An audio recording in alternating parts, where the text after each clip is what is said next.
जय श्री राधे आप सभी को। आज इस वीडियो में हम बात करेंगे खिचड़ी महोत्सव क्या होता है, ये कैसे मनाया जाता है और इस वर्ष खिचड़ी महोत्सव कब से प्रारंभ हो रहा है। वृंदावन के सप्त देवालयों में से प्रसिद्ध राधा वल्लभ मंदिर में खिचड़ी महोत्सव मनाया जाता है। यह उत्सव लगभग 1 महीने तक चलता है।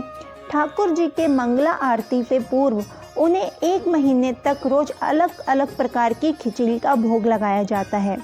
जिस प्रकार गर्मी की ऋतु में उन्हें ठंडक प्रदान करने के लिए चंदन यात्रा की जाती है, उसी प्रकार शीत ऋतु में, सर्दी की ऋतु में उन्हें गर्मी प्रदान करने के लिए 1 महीने तक रोज खिचड़ी का भोग लगाया जाता है।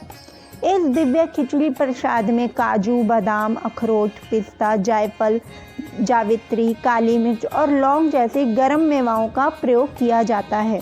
खिचड़ी के साथ और भी परोसे जाने वाली चीज़ें हैं दही, अचार, पापड़, रबड़ी। इस प्रकार की व्यंजन जो हैं इनको ठाकुर जी को भोग लगाया जाता है, जिससे शीत ऋतु में इनको गर्मी प्रदान हो। आइए जानते हैं ये उत्सव कब से आरंभ हो रहा है।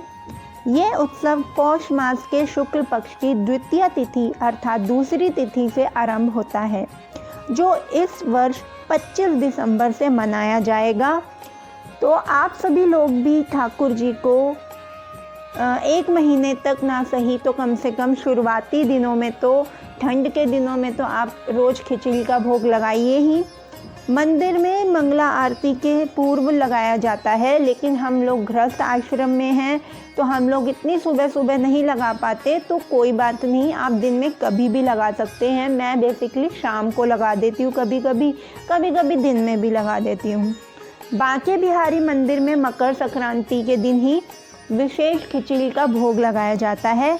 ये आपके ऊपर है। अब 25 दिसंबर से आप 1 महीने तक जो माघ मास तक है, ये बहुत शीत ऋतु का दिन होता है, ठंड बहुत होती है।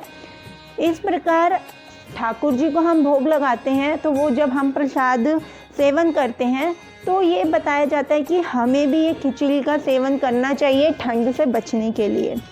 तो आप 1 महीने तक लगातार भी लगा सकते हैं, या फिर शुरुआती जो ठंड के दिनों में है इस महीने तब लगा सकते हैं, विशेष दिनों में भी लगा सकते हैं।